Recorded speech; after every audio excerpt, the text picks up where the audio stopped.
Good morning, everybody. I hope that everyone's doing great this morning. So good to see so many of you. It's your option during coffee talk to have your video on or have it off. It's completely up to you. Some of you might still be in jammies, that's okay. I know for sure for me, I love seeing you guys. So if you are interested in turning your video on, we'd love to have you in person. So I wanted to welcome everybody to Coffee Talk. Hopefully you brought your coffee or tea or a beverage that will keep you going through this. We're in for a really exciting morning this morning. As mentioned before, for the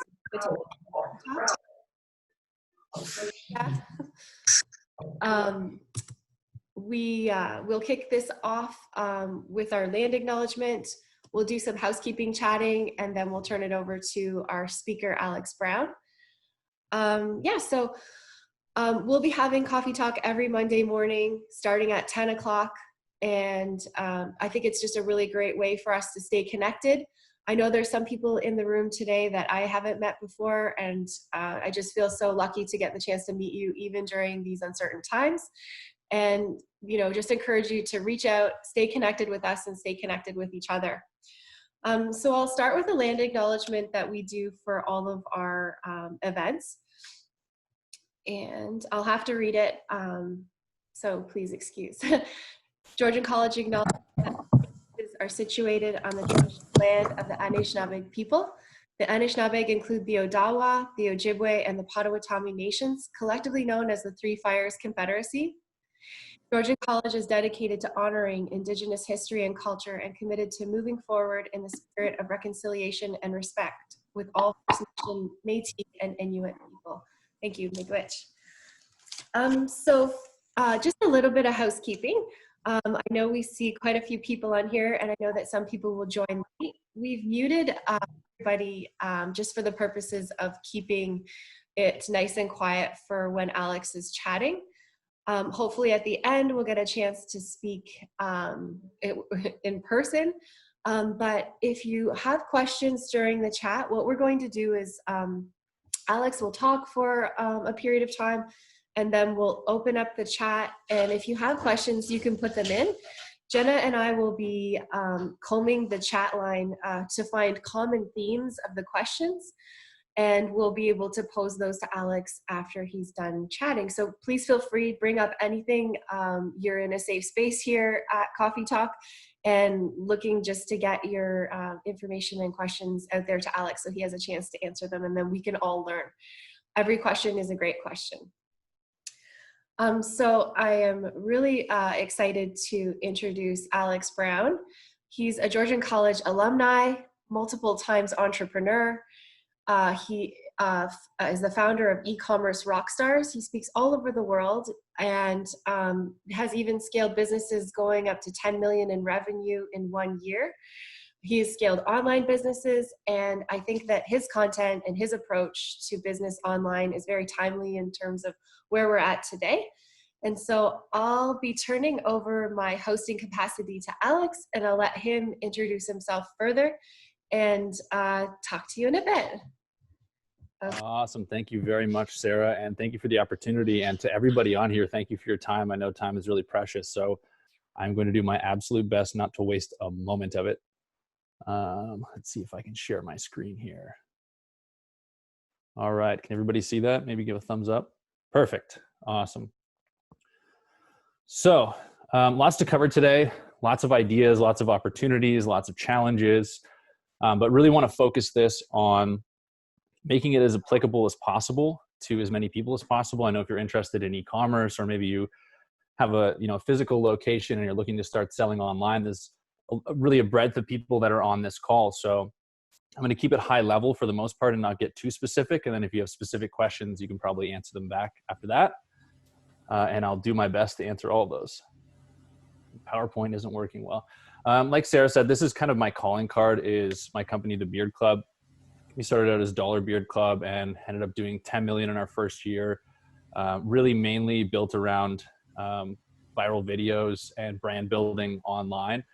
We've done around 50 million in revenue since starting in 2015, late 2015, and about 500 million video views since then. So just a lot of exposure, a lot of brand building. So I do love to talk about brand building, and we can get into that a little bit later. And I have some more materials I can send your guys' way if you're interested in going even deeper than that. I've been featured in all these crazy online publications and offline publications, which is still kind of astounding to me because I routinely don't know what I'm doing. But I wanted to show, some of our celebrity investors and some of the people that I've been able to hang out with and meet and work with and had the honor of working with were through building a brand like this. But it's not to impress you. Like, that was my Instagram life. Really, really awesome. But honestly, like, as you guys know, we put our best foot forward on social media. I've been through like all the struggles that you can possibly imagine in a business, from hypergrowth to, a company deflating to multiple companies failing. So I don't plan or pretend to be an expert. I don't plan to pretend to have all the answers whatsoever, which hopefully is a relief to you as well, because you really don't need to. I'm just an ordinary guy who's done a lot of really cool things by trying really hard again and again and again until some of them worked. And I'm still learning every single day, still make mistakes every single day. So don't put me up on a pedestal. I'm in the same boat as you, and we're all figuring this out together. And let's kind of dive into, the opportunities for you. I definitely don't want to sugarcoat this. I think it's really important. I think that there's a really big recession coming up, and it would be irresponsible of me not to impress upon you the seriousness of this, not because I want you to be afraid or anxious in any way. I want to inspire you to work as hard as you possibly can during this time. And I think in doing that, there is so much opportunity right now to have a successful business, that if you really do take this seriously and, don't be surprised if something really negative happens, that you can turn that into a positive much better. It's sort of like, when people no longer fear death, they really start to live, right? And again, like, the best thing to do is remain calm. I don't know about you guys, but throughout this process, I've had, a bad day or two, and I barely got anything done. I was thinking about all the worst case scenarios of what could happen and what's going to happen. And guess what? I didn't make any progress, right? So try not to let this uncertainty really cloud your decision making. And if you are having a bad day, seek counsel. It's awesome that you guys are all on this call. It means that you're interested in learning more and making the most out of this period of time with so much uncertainty, right? So I deleted the Facebook app off my phone. I've been far happier since I did that. And, I choose to try and only consume media and try and consume things that will keep me informed and understand the situation, but also will allow me to direct my attention in the right ways. I really love this quote I saw yesterday, or maybe it was the day before. A governor of New York was saying, this is a great Franklin Roosevelt quote, like, courage is not the absence of fear, but rather the assessment something else is far more important than fear. And I think this is really important to remember. We're all going to have bad days. It is a little scary. It's a little uncertain. But, we have to prioritize where we're putting our time and attention. And again, I think right now is the time that everyone that has the entrepreneurial spirit, I believe, will be in a far better position than people who don't, right? Because we already work our butts off, right? We already work really hard. But just have the confidence to know that you're going to come out of this period, however long it lasts. Maybe I'm wrong. Maybe it's going to go back to normal very soon and there's no economic slowdown. But honestly, like, have the confidence to know that whatever comes, if you put your head down, work hard, learn new skills, you're going to come out with more potential than you ever thought possible. And again, I want to address this question that I hear a lot, and that, I've thought about a lot, right? What if my business fails? Well, guys, like, statistically speaking, most businesses fail, right? I've had way more businesses fail than I've had businesses be successful. What I've learned from that has allowed me to apply those skills that I've learned and the network and everything that I've built up to go on to the next thing and to do far better, right? Everything is going to be okay, right? So again, understand the seriousness of the situation, plan for the worst case scenario, but understand that no matter what happens, everything is going to be okay. So let's talk specifically about e-commerce, right? It just got the best publicity literally of all time. People are literally staying indoors.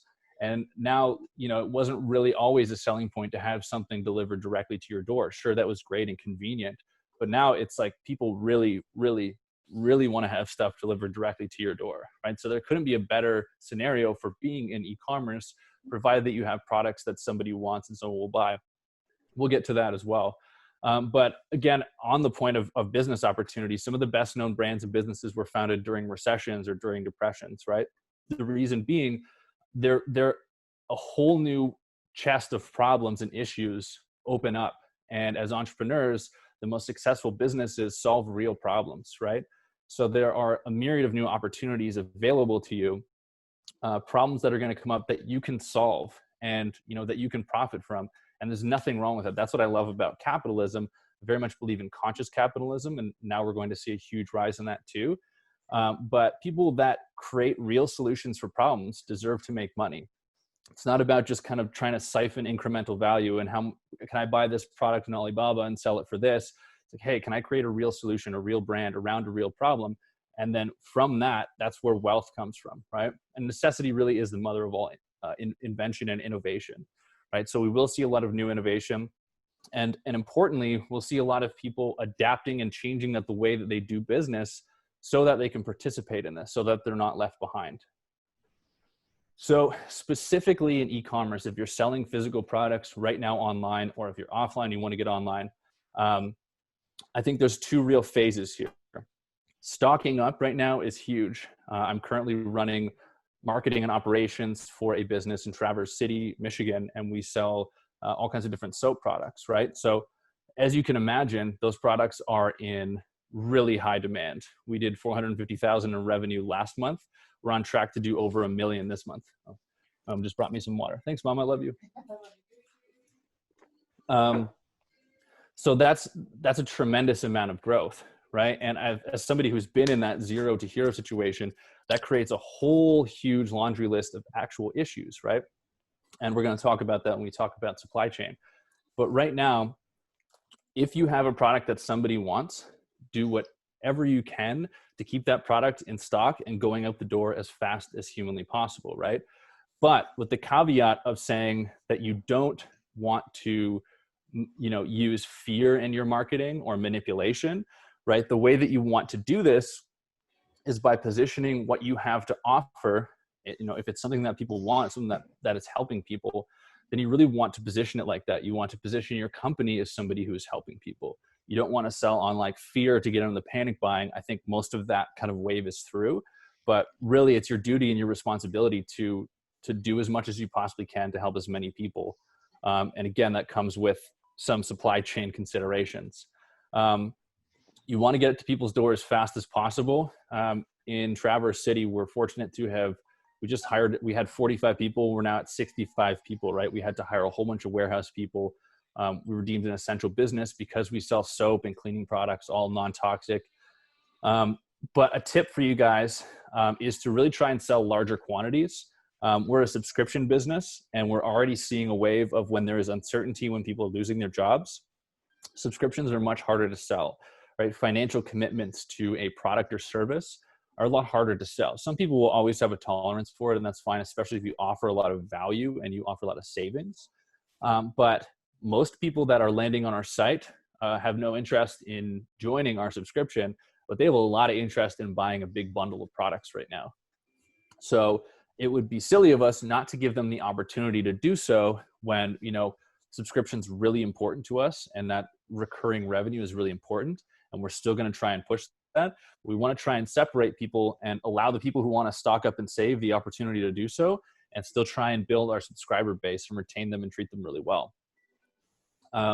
Something that I would really recommend is installing, like say if you're on Shopify for your website, having one-click upsells, or building something like that if possible, or texting people. Like if your business is small and you're not doing a lot of orders, like call the people who bought from you, right? You want to increase the average order value. Shipping is usually the biggest cost for any e-commerce business, way more so than the cost of goods sold typically, especially if you're selling heavier products, right? So you want to try and increase your average order value so that your profit is much bigger, right? And again, kind of going back to subscription, if you're going to sell someone 3 different boxes month over month over month, you're paying 3 different shipping charges. If you have the opportunity to give them 3 months worth of product at a slight discount, you're still going to actually make more profit, right? So this becomes a lot harder when your business is bigger, but when your business is bigger, you can afford to install tools and automation and do one-click upsell landing pages that will allow you to do this automatically. If your business is small and growing, I would highly recommend that you do this manually, right? And what's really important, and we'll talk about this later too, the opportunity to speak to your customers at a time like this will allow you to develop a considerable amount of empathy for them, right? And why that's so important is that you'll have a greater understanding of how to sell and market your products in a way that is going to actually connect with them, in a way that's going to resonate with more people like them, right? So if you understand their concerns and how you've done a good job of addressing them, you can put more focus into the things that are working and start to cut out the things that aren't working. People are on social media right now all day, and they are looking to buy, right? We're going to talk about this a little later too, but ads are really cheap right now, right? So again, if you do have a product that's selling, buy ads, buy them hard, sell as much as you can.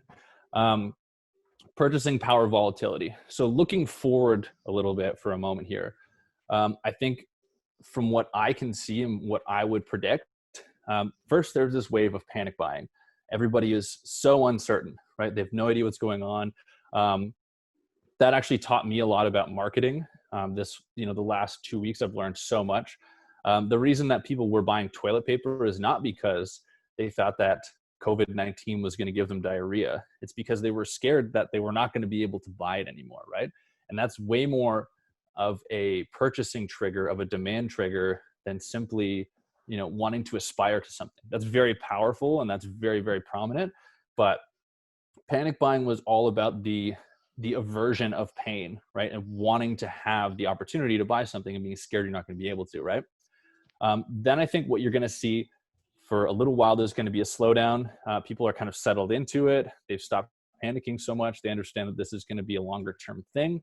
No one really knows how long it's going to be, but we're in this for at least another month, if not 3 or 4, I would think, from what I can see and how I can reason it in my mind. We're not just going to go from everything's shut down to everything's open. There's going to be a period, right? And that's very uncertain, right? So that panic buying, I believe, is settling down. That doesn't mean that people aren't buying. They're still buying the stuff they need. And if you provide that, you can get it right to their door. They love that, right? There's going to be another wave once we do come out of this kind of isolation period where people are returning to their normal life in some way, shape, or form. I desperately need a haircut. There are plenty of things that I would like to do for myself right now that I can't do. And as soon as I'm able to do that, within reason, I'm going to go do that, right? So you're going to see another wave of people going and the economy opening back up. Then if things do get really bad, I think you're going to see really big slowdown in purchasing, right?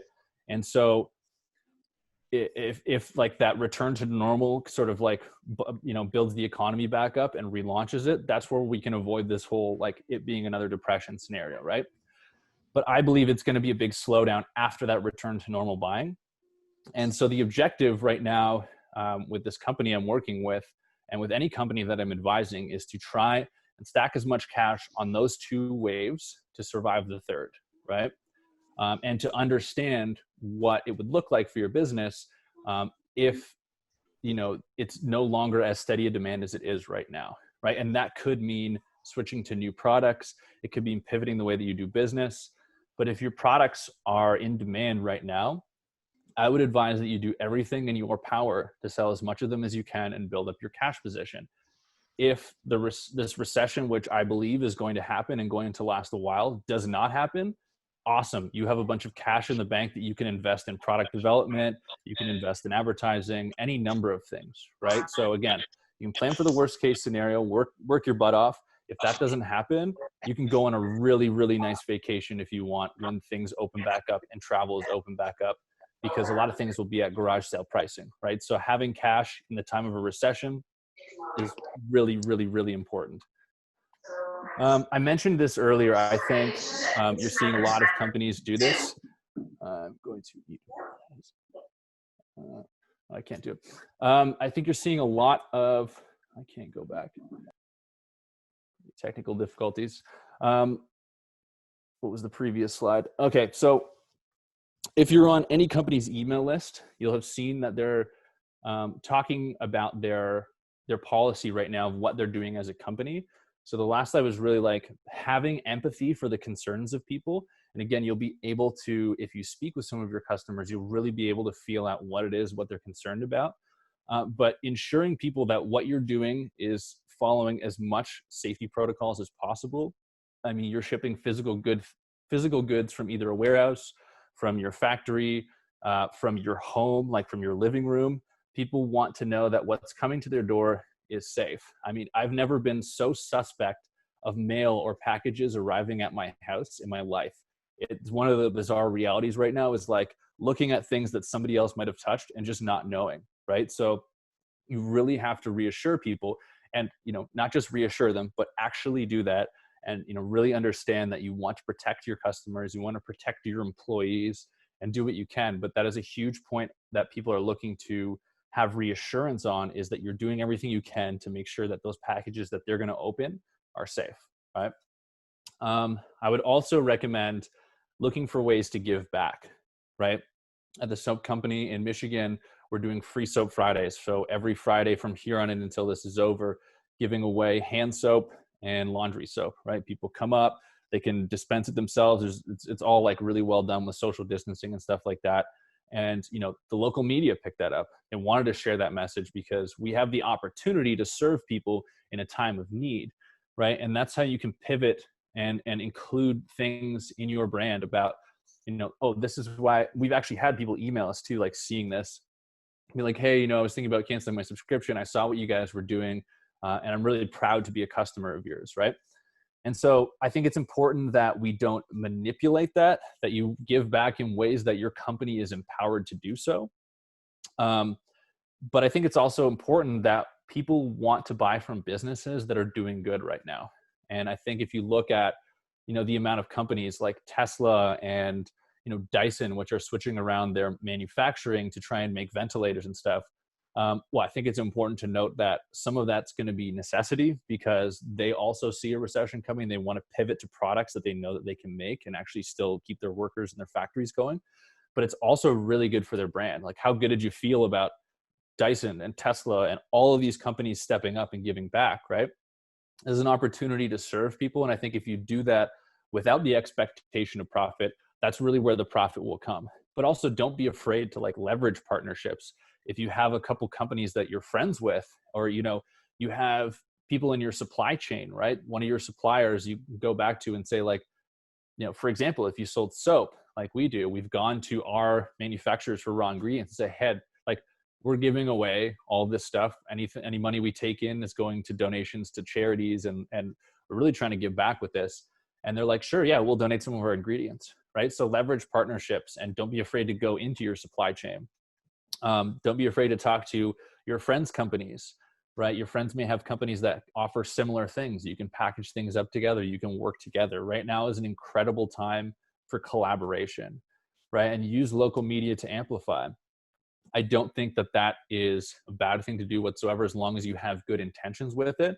But, people like to hear good news right now. There's a plethora of negative things and negative thoughts that we all have in our mind right now of uncertainty and stuff, right? But when we see news stories of, people working out together, people helping one another, it just reminds us of our humanity and that there are, far brighter and better times to come. The next sort of part about this, I think I'm kind of jumping around a little bit. Facebook is really cheap right now. Not as many people are running ads, but like try and make the most of this time. If you have a product that's selling, even if you don't necessarily back off of, running traffic to your site. Again, I encourage you to try and work harder to optimize your landing pages so that you can run Facebook ads more profitably, and just like step on the gas as much as you can. And don't be afraid to break your supply chain. Don't be afraid to break things, because under pressure, things will go wrong and things will break, but you will be able to fix those things, right? You'll understand the true weaknesses in your business. And, as an entrepreneur, I have plenty of weaknesses and they're becoming really apparent right now. And all the tiny little cracks in your business, if it starts to grow really quickly, or if you start to lose customers, those cracks will become giant chasms, right? And so now is a time to look at what you're doing and assess like, hey, I could use some help in this area. I could use a partner to help me with this. I'm not good at Facebook ads. Well, there are a number of Facebook agencies and media buyers that have lost a bunch of clients for the same reason, right? So they're probably willing to work with you for a lower retainer than they would before too, right? So now's the time to find partners and seek partners. Another thing that I want to really stress here too, and it's really tempting to hide behind automation or to think, my website isn't successful because I don't have this tool and I need my email set up better. Like, absolutely, tools and infrastructure is super important, especially as you scale, but really resist the temptation to hide behind it and to think that you can't do business until you have it. As long as your business takes online payments, you can call people on the phone and personally sell them, right? Please, please don't be afraid, especially if your business is in trouble, to go and talk to your customers, right? Understand what they're thinking. Again, like, empathy is really key here. Understand what they're feeling and how you can solve that, right? And so don't be afraid to talk to them, I think, is my main message here. And don't try and hide behind tech and automation and think that, you can't do this because your website doesn't have this. You absolutely can do it. And that motion of speaking with them directly and selling directly might give you a key to understanding how to build a better automation in the future that you never would have understood before. And it will be 10 times more profitable, right? It's really easy to hide behind our computers, especially as our business grows in e-commerce, but it's the exact same principles as a business in person when you boil them down to the very bottom. So I want to talk a bit about supply chain. We definitely broke our supply chain with My Green Fills, the company I'm working with. The reason was, like, we actually manufacture all of our products in the United States. We buy all of our packaging in the United States. However, our packaging distributors actually ordered massive quantities from China and other places overseas, mainly China. And so as the rush on soap started happening, we started calling our distributors, and it was basically like every soap company, including the big companies like Unilever, were calling all of these distributors. And it was a 2-day process where we were literally hunting for bottles and bottles that we could potentially use as like backups. So there was like 4 of us just trying to buy inventory because everyone in the country was trying to buy inventory, right? So in those scenarios, you have to be able to adapt. We had some of our bigger packages that we were selling of hand soap had 5 pumps or 4 pumps included in them, like actual plastic. And the business sells refills, more or less. So you get one bottle, whatever the product is, and you get refills after that, right? So we had to make the decision to write a love letter and put it in every box and say, hey, we're really sorry. That was a Canadian sorry. We're really sorry, but we can't include more than 1 bottle. We want to be able to serve as many people right now that want to buy our non-toxic soap. And we promise you that in the future, as soon as the supply has been built back up in the United States of these bottles, that we will send you more. And that is going to cost us in the future. We also have an opportunity to make a list of those people, to email them and say, hey, we're going to send out our new bottle. Is there any, like, we also have this offer where, like, we have this new product, right? We will find a way to sell something along with that, not in a greasy way, but just offer the opportunity for people to get a discount on a product or whatever it is as another additional thank you to them, right? And that will help us finance that additional spend. But we had to make those like little decisions, right? So there will be breaks in the supply chain.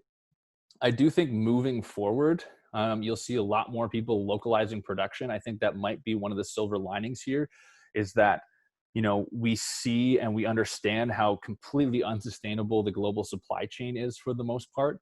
There's no reason that I should be using a toothbrush that was made like 5,000 kilometers away. There's got to be a better way of doing it. And I think that, as the college has been doing 3D printing, I believe in the not so distant future, you will see much more localized production hubs of 3D printers producing supplies for people, right? That obviously has a lot of implications for people like us who sell physical products online, but we will have to adapt. And I think that this is going to speed that up, right? So trying to think ahead as well on as much as possible. Again, I think the panic wave has stopped. But it's still about another month before a lot of companies are going to be able to restock packaging and various things from China. They're kind of on the boat and getting on the boat now. But if there's anything, like think about every item of packaging, everything that you use in your business to make your products, make calls into your suppliers. If there's anything you think that might limit, like if you have one component that you're out of stock on that will screw up your whole product, right? You are effectively rendered out of business. I wish I probably could have given you guys this advice 2 weeks ago when we were going through this. I hope it's not too late for you guys, but this is really brings importance to one of like the less sexy areas of e-commerce, which is, making the product. Everyone gets really excited about selling it and the brand and everything like that. But, making the product and making sure that you have access to adequate suppliers, managing those suppliers properly, having more than one supplier is really important too, depending on what the product is. I always say you want to be reducing risk and increasing leverage, right? So risk would be, I only have one supplier for my product. If that supplier has something happen at their factory, I'm done, right? And leverage would be like in the beginning, it's way harder for e-commerce companies to start it in the beginning because the odds are all stacked against us, right? There's no awareness for our company. We don't have any purchasing power. We're basically selling people on a vision, right? So we're having very small quantities, which makes it more expensive. So our margins are constricted. And the same thing happens with shipping, right? If you're only shipping, 5 packages or even 100 packages a day, you're going to pay considerably more for shipping than somebody who's shipping 1,000 or 10,000 or 100,000 packages a day, right? So it's really tough in the beginning, but over time, as you increase your leverage, like as you increase the amount that you're buying with any supplier, or the amount that you're shipping out, you have the opportunity to renegotiate your rates with them, right? And so you do that with really what I call like humble posturing, which is the ability to say like, hey, we have other options. We really want to stick with you. You've helped us start our company, but we need to remain competitive in the marketplace. And we're finding it harder right now to acquire customers. So can you help us with this, right? I think really looking to partner really deeply and more effectively with your suppliers and partners in the supply chain, I think is really going to be an important part that comes out of this. We have really great relationships with some of our suppliers. We had a packaging consultant that literally found us like some of the bottles we needed, and she was on the phone literally all day for us, right? And so we're probably never going to buy from anyone else unless there's an emergency other than her. She literally saved the day for us, right? So finding people that you can really align with in your supply chain is important. If you help them see that they're a key stakeholder in your business, they will also help you sell that product. They'll introduce you to strategic partners. They'll help you out along the way too. I also believe that now is a really good time to use your supply chain as a selling point for 2 reasons. One is, again, going back to speaking to people's concerns about, is this product safe or whatever? Like, you provide safety for those people by taking adequate precautions at your facilities. But you're also creating jobs. And I'm going to save that part of this for kind of the next part. But I believe that's going to be a major selling point. And not only that, people love to buy brands that have, a cause behind them, and creating meaningful employment for someone. If this recession gets as bad as I feel it's going to, but hope it doesn't, you're going to be, positioned as more heroic than you ever thought possible for creating a job for someone. I also want to stress, this is a really good book for anybody who has time to consume a book right now. Never Lose a Customer Again. This isn't just for e-commerce companies. This is one of the best books I've read on customer retention by far. And let's not get too excited about bringing new customers in the door, and let's get really serious about treating the people that are buying from us right now as good as we can, right? If your product isn't selling right now, maybe I shouldn't get ahead of myself. If you're having issues though selling your product, talk to the people that have already bought from you, right? Cool. Let's kind of touch on that. If your product isn't selling, right? I know that there's some of you on this call right now that are having a hard time because it's not as essential, right? You have a lot of options, right? You can press pause and you can pivot to selling a new product, right? That could be a very similar product. You can work as an affiliate for another brand, right? So if you have a bit of an email list, if you have a bit of a presence, you might be able to sell other people's products extremely well. right? And there's no shame in hitting pause and repositioning yourself and redoing your offer, right? If you have existing customers, you can call them up and sell off the inventory to them, right? And say, hey, like, did you love the product? We're going to offer you a deal. We think it's really important for people to be saving money right now. And since you love our product, we'd love to offer you this at whatever, 60, 70% off, right? You do have options. And that any of these can be combined with one another too. You don't necessarily have to pivot. You can try and sell your inventory off and then work on a new product your own. You can sell your inventory off, buy more products, and just keep doing that same thing and figure out a way to sell in this new economy. Where there is a will, there is a way. And if there's absolutely no way whatsoever, if you've lost, done all options that you feel like you can do, then it could be an indication that your product isn't as novel or noteworthy as you thought. And that's fine. I've been there plenty of times. And you can now use this skill set to build another business, to build another product within the same business, right? And really lean into your strengths. There is a tremendous opportunity right now for you to partner with other businesses, right? Form collectives of brands that are very similar to yours. Bring your advertising dollars together. Form a new company. Form a new collaborative. That's an incredible story to tell people. That's media coverage worthy. Hey, us 5 companies that are local have pooled all our resources. We want to survive. We want to keep our employees on board, right? Share your customers. This costs you absolutely nothing to do and can quadruple your customer load or your advertising budget, right? So I think right now is the time for us entrepreneurs to really band together because there is serious strength in numbers right now. As I said before on a previous slide, you really want to deepen your relationship with suppliers. They might be able to refer you to new clients in a way that you never thought possible. They might have the next product idea that you need to pivot your business to, right? You might say, hey, I can't sell this product right now. Like, I don't know what to do, or, we're having issues. They might say, hey, well, we actually just developed this. It's selling like crazy. We can create a version of that for you. Our other customers are doing really well with it. And that can get you through to a new business entity, basically, or a new business direction that you never thought possible that might actually be 10 times more profitable in the long run than your business, right? And again, that's the importance of perspective and of knowing that you're going to be fine, right? And trusting this process and understanding that you as an entrepreneur going into a difficult economic period are going to have a far easier time, not only making ends meet, but thriving, coming out in a very great position and setting yourself up for life potentially with one of these new brands and revolutionary ideas than anybody else, right? You have this ability, this innate understanding that you're just going to work hard, you're going to make it happen.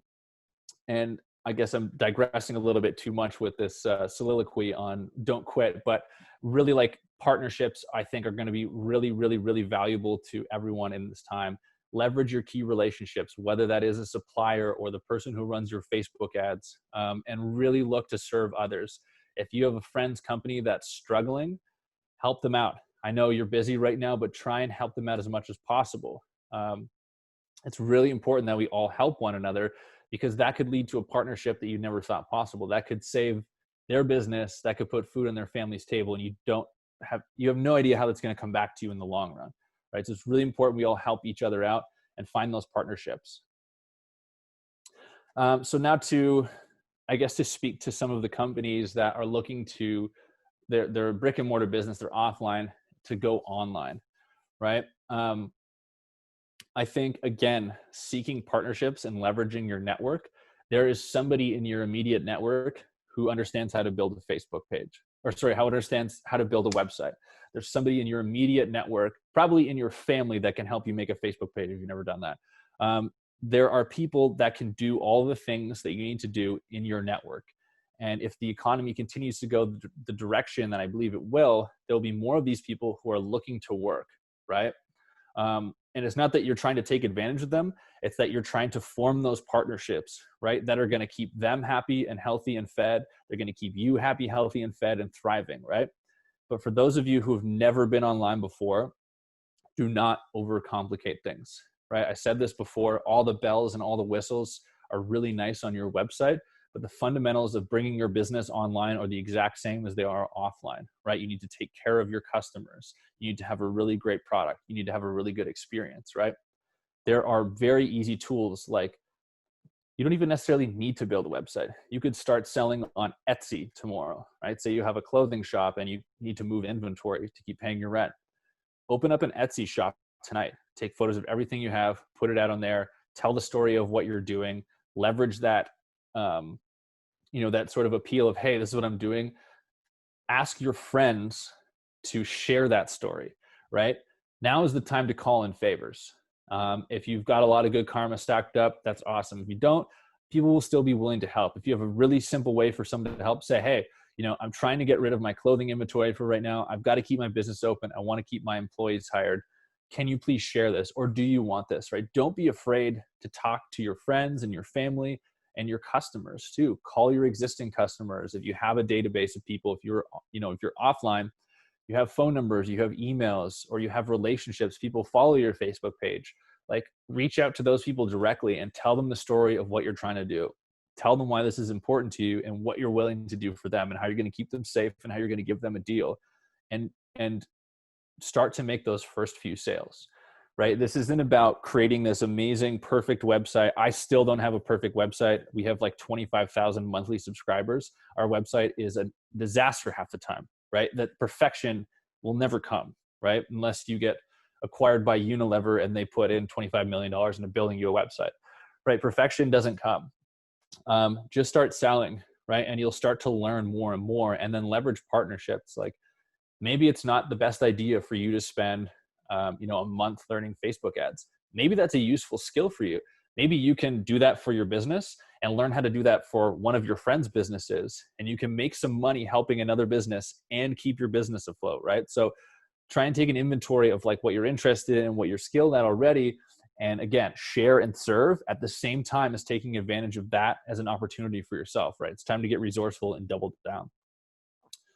I guess I duplicated this slide instead of deleting it. I think I spoke to all of these, like some really simple options like Etsy, Squarespace.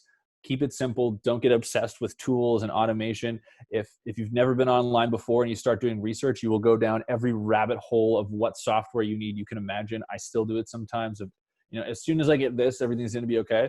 It's all baloney. You'll be just fine. If you understand how to sell your product in person at a store, you'll be just fine. The same principles apply. And the more you can use empathy and speak to what people want to buy right now, the better you're going to be. So I know I'm getting sick of hearing my own voice, but I'm going to wrap this up really quickly. I actually just did a presentation yesterday for an e-commerce summit, which goes really deep into this. And as soon as it's up, I'll send the link to Sarah and she can send it out to you guys.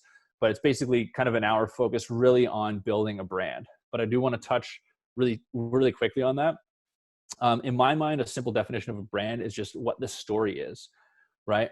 And why will somebody who is hesitant to buy anything at all support you, right? So that story is what you're telling to customers, but most importantly, that story is what they're telling themselves when they buy it and what they're telling other people, right? If they tell themselves when they buy it, hey, I'm supporting this business, which is hiring people in the community, which is giving back to the community, right? That allows them to make a much easier, that's a great story to tell themselves. It's a really easy one, right? Other than like, I'm buying this product, I really don't need it, but I want it right now because I want to feel good because I can't leave my house. Like, that's a whole different story, right? Selling status is really hard right now when, I'm literally in my track pants, I'm in my pajamas doing this presentation, right? So selling status is a lot harder than someone being like, hey, I'm going to get you this, because it's, this story becomes about supporting a brand that's even better. So I want to talk really quickly about these 3 shifts. This is actually a presentation I've been giving for 2 years because I've didn't see this global pandemic coming. I've seen this recession and this restructuring coming, mainly fueled by things like the middle class being constricted. The economy is doing really well, but the average household isn't coming up. Household income's not coming up. Student debt is at a breaking point. Household debt's at a breaking point. Most people can't afford an unforeseen $400 charge. Like, I've seen this coming for a while, but these also produce huge opportunities, right? First is social consciousness, right? Like, if you open up social media, you see a lot of fighting. Before the pandemic, it was, Donald Trump and Hillary and socialism versus capitalism. Now it's like, is this a scam? Is this for real? Or is this a real pandemic? do not play into this game, right? Now more than ever, you have a very unique story to tell about social cohesion. Work as hard as you can to bring people together with your brand and to provide opportunities for them to connect with one another. I don't know about you guys, but I'm starved for connection right now. I got a lot of content going on, but not a lot of connection, right? So if you are able to provide a platform where people can feel connected to one another right now, your brand will win in the next couple of years. It is a very important undertone. This is a really interesting one, Biosphere Consciousness.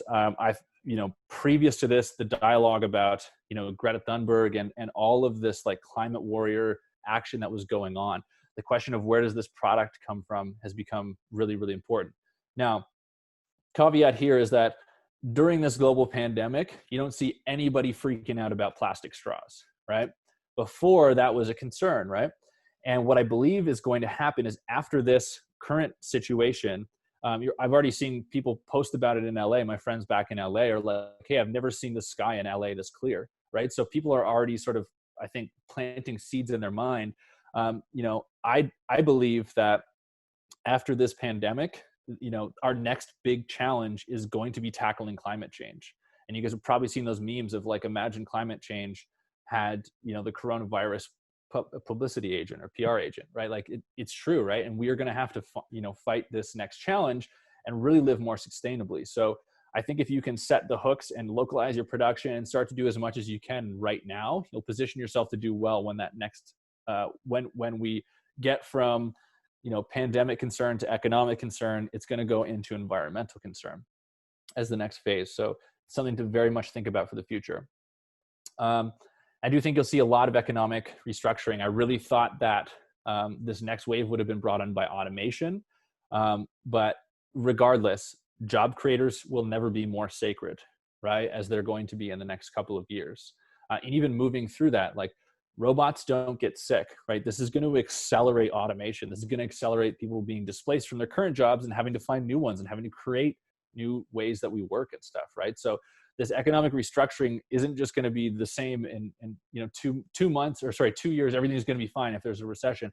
Things will change dramatically, right? And I do believe that if you're creating jobs and you're creating meaningful work for people, that will be in a very, very, very important selling point for your brand. And it already is right now, right? So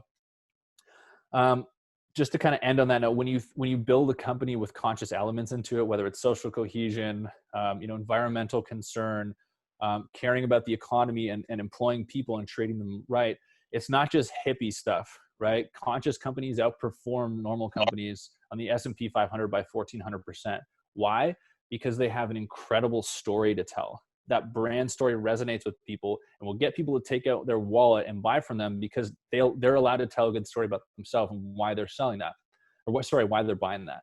And this is my favorite Beatles quote of all time. I'm a huge Beatles fan, but there's nowhere you can be that isn't where you're meant to be, right? So wherever you are in your journey, there's a lot of uncertainty right now. I have a lot of uncertainty about my companies too. I don't know if people are going to buy beard products during a recession. I might lose all the hard work that I did in that business, but I'm not thinking about that because that does not serve me whatsoever. I know that I'm going to be fine. I know that I'm going to come through this better and stronger than I ever was before. And I'm excited about the opportunities that are going to come up in my life that I'm not seeing. So I'm sure you're all sick of hearing my voice by now. So I will stop sharing. We'll have time for some questions. But I hope that was useful. I hope that was helpful. I hope it was inspirational in some way, shape, or form. That was awesome. Thank you so much, Alex. I know it's all like, we're all that's great. I know like in public schools, we did this one. I wanted to make sure we got some private questions in around, would this content be shared? We have recorded it. And in addition, can you just for a second? I got kids. In addition to recording this, what I'd also encourage you to do is we have a number of people on this chat that would probably like to be connected with each other. And so last week, we encouraged everyone, if you're interested, to put your social media following handle or the ways that you'd like to be contacted in the chat, and we will combine all that information and share it out to all the participants that are here today. So as a way to connect and amplify each other's messages, that would be a way that we could do that for everyone here. Alex, I loved your point about the strength in numbers, and we had, there's a number of people on this chat that I think can help us to, talk about that partnership piece and talk about the collaboration piece. And yeah, so I just encourage everyone to stay connected on that one. Can you just wait, Avery? Sorry. Well, now I'd love to open up the chat for anyone that has questions in here. Also, if anyone is feeling really brave this morning and is interested in asking a question that's specific to their own business, perhaps we could dive into that for a few minutes. I know that we committed to having you off onto the rest of your day by 11. So if you have to leave right at 11, if the conversation tails on a little bit, I understand that completely. But Alex, I'd love to just, have the opportunity to chat about, Christy from Collingwood Kombucha has raised her hand. So Christy, I'm going to unmute you and we can go from there. Good to see you.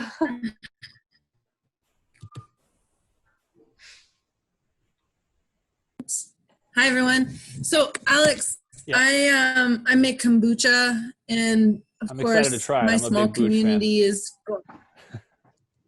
Yeah, thanks.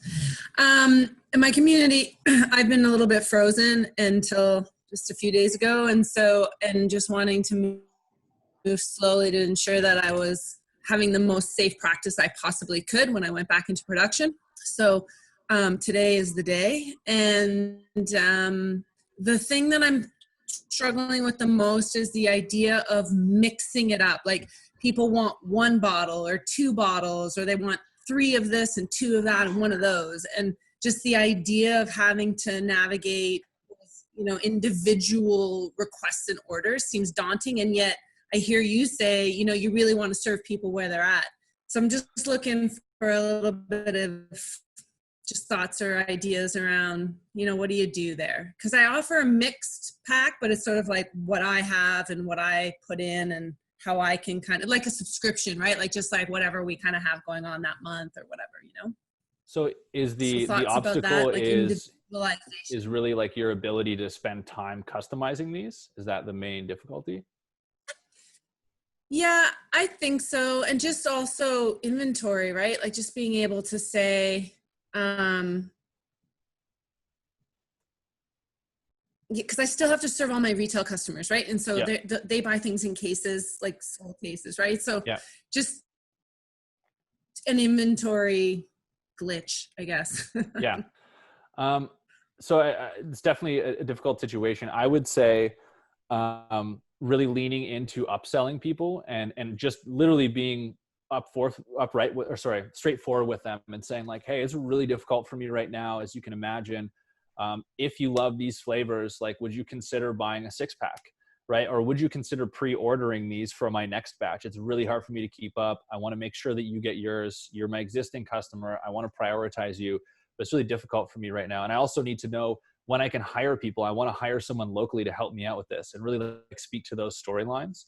I think people are also very empathetic of businesses, especially small businesses, less so larger ones, but people are really empathetic, I think, about your situation if you're willing to share that.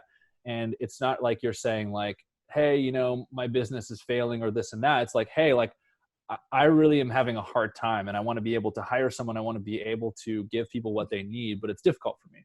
Right? So I think if you're willing to be vulnerable like that, I think that you're going to have an easier time selling more to those people, or you're going to have an easier time allowing yourself to take pre-orders and sort of like space things out in the supply chain as much as possible. Because getting a lot of orders at once is great too. That's a whole different ballgame of challenges, including cash flow, right? So I don't know if that's helpful, but I think if you tell your story and explain to them what you just explained to me, I think people will understand and give you an opportunity to sell more. Yeah. Okay. Well, there's no choice but to be vulnerable for me right now. So that's going to be easy. Thank you. Awesome. Thanks, Christy.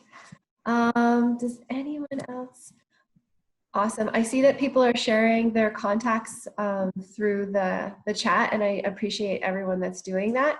I also wanted to give a shout out, if you scroll up in the chat, which we'll share it with you as well. Shout out to those that shared information about free social media ad purchases, or, you know, I know that there was information about Google giving free ads. So totally great. And if there's any other content like that that you want to share through the chat, please go ahead. Alex, thanks for mentioning the vulnerability piece. On that note, I just wanted to give everyone a quick heads up that we'll be hosting an event on April 9th that I'll share with you, all framing around, you know, having a mindset for success and resiliency. So that'll be a really big event that I can share with you as well. I'm gonna look. Oh yeah, and I see Christy saying if you have a product that can join with the kombucha drinker, please contact her. So already leaning in on that whole idea of a collective. So great on that stuff. And I know that I can see who's on this chat today, and I know there's a lot of like very complementary offerings within this group. So Alex, I love the comment too. Just as I start to wrap this up, I saw a note that said Alex for Prime Minister, and I'd say you got my vote too. I think I have too many incriminating photos of me from my younger days for a political career. Maybe that's true. Maybe that's why some of us on this chat are also not going for Prime Minister. And I just wanted to thank you so much for your time today, and for all of this content and these insights. I think it really spoke to a lot of us around some of the fears that we're having, and then start to get ourselves into the mindset where we can move past it or pivot it when needed to. Again, I just wanted to share with everybody that these chats are open. So if you liked what you heard today and you want to share next week's chat with any of your friends or clients or colleagues, please feel free to do so. Next week on Monday, we have Rick Smith on deck. He's from True Story, and he's going to talk about storytelling online. And I'll just quickly pull up my close notes on that. He's going to discuss marketing during a pandemic and using this time to prepare and build your brand. Talking about fixing your website, talking about working on your CRM and creating email campaigns and creating content. So really excited about having the opportunity to hear from him. And then down the road, we've got Mayor Jeff Lehman that's going to discuss and receive questions from the public as well. So hoping that you can join us next week. And just wanted to thank everyone for joining us today. And again, we'll share out all this information. Jenna, have I forgotten anything? She'll tell me. If not. No, you're good. Robot Jenna says we're good. So thank you, everyone. I can't wait to see your faces again. Again, I just remind you to connect with us, stay connected with each other, and thank you so much, Alex. That was awesome. So thank you for your time, everyone. I really appreciate it. Bye. Have a great week.